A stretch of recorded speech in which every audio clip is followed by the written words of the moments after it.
દ્વિઘાત સમીકરણ x² - 3x - 10 બરાબર 0 નો અવયવીકરણની રીતે ઉકેલ મેળવવાનો છે.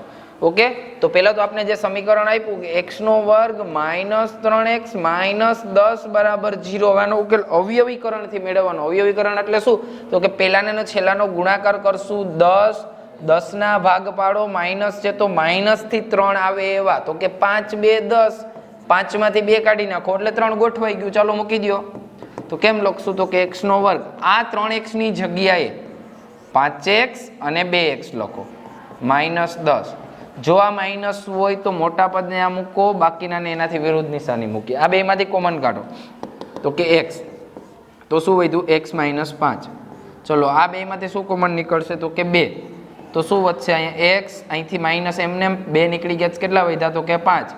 બંને સરખા કૌંસ એકવાર લખી નાખો, x - 5 એકવાર લખો, વધ્યું એને એકવાર લખો, x + 2 બરાબર 0.